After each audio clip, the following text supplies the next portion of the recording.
guys, good morning or good afternoon, good evening kung anong oras nyo ito guys mapanood. Welcome back ulit sa ating channel, lalo na guys sa ating mga new viewers. Guys, welcome po. Take note lang po, kung sakali guys alam mo na tong video na to, exit ka na muna. Dayo ko rin po ng basher, kaya guys mag-exit ka na po muna.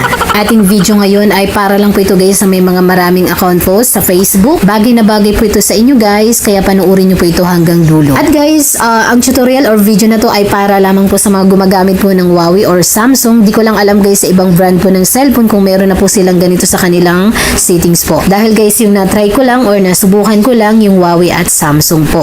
So guys, mag-start na po tayo. Guys, kung napapansin nyo yung ating Facebook app, dalawa po siya. Ayan.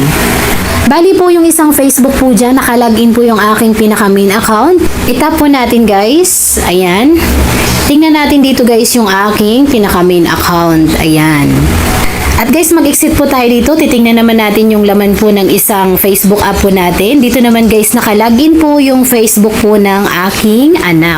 I-tap po natin to dito guys. Ayan. As you can see guys, yung ating Facebook po dito ay yung Facebook po ng aking Junakis. Paano po ba yan guys nangyari na dalawa po yung aking Facebook app? Para po sa hindi pa nakakalam, i-tap nyo po yung settings. At dito guys, meron po kayong mababasa na apps and notifications. Ang gagawin nyo guys, ay i-tap nyo po yan. At pag napindot nyo yan guys, dito po sa apps and notification, meron kayong mababasa na apps, notification management, permission, default apps, app twin. Ang gagawin nyo guys, i-tap nyo po yung app twin. At pag natap nyo na yan guys, dito po meron po kayong mababasa na app twin, lets you log in to different account for the same app at the same time when enabled. Twin apps will be displayed on the home screen. This feature is currently not supported on third-party launchers. Guys, kung napapansin nyo yung ating apps po na nandito ay tatlo, Facebook, Messenger, Viber, at guys kung meron po kayong WhatsApp, nandito rin po siya. Dito guys, kung napapansin nyo yung ating Facebook app ay naka-on po siya at sa baba may nakasulat na Twin app created. Guys, pag na-on nyo po yung isa sa mga apps po na nandito,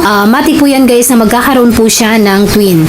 So guys, itry din po natin na i-on po yung ating Messenger, pati guys yung ating Viber. So guys, ito na nga yung ating Messenger, dalawa na, ganun din po yung ating Viber. At guys, kung sakali naman po na gusto mo na lang isa na lang yung Messenger at Viber mo or Facebook, ang gagawin mo guys ay itatap mo na lang guys uli yung settings. Ayan. Tapos pumunta uli sa apps and notifications at pumunta guys sa app twin. Ayan. Itap mo po yan uli. At pagkatapos guys, pili ka na lang po dito ng gusto mong i-off. Example po Messenger. Pag natap mo po yung off, dito sa baba meron ka pong mababasa na close. Ganon din dito guys sa ating Viber po. At guys, pag na-open na po natin yung mga yan, matik na po yan guys na magiging isa na lang po yung inyong Messenger at Viber po. Yung ating Facebook guys, naka-on pa rin siya dahil nga guys, doon ko po nilalagin yung account po ng aking anak, kaya guys kailangan po dalawa po yung aking Facebook. So guys, mag-back na po tayo. Dito guys, kung mapapansin nyo yung ating Facebook app, dalawa pa rin, pero yung ating Messenger at Viber, tigi-isa na lang po. So guys, hanggang dito na lang po tayo. Sana guys nakatulong po ako sa inyo. Huwag nyong kalimutan guys na mag-like man lang at mag-subscribe kung nagustuhan nyo itong ating video ngayon. At guys, kung may mga tanong kayo, itry nyo guys i-comment po at baka po gawan po natin ng video, baka po guys alam po natin. Salamat guys sa marami sa panonood.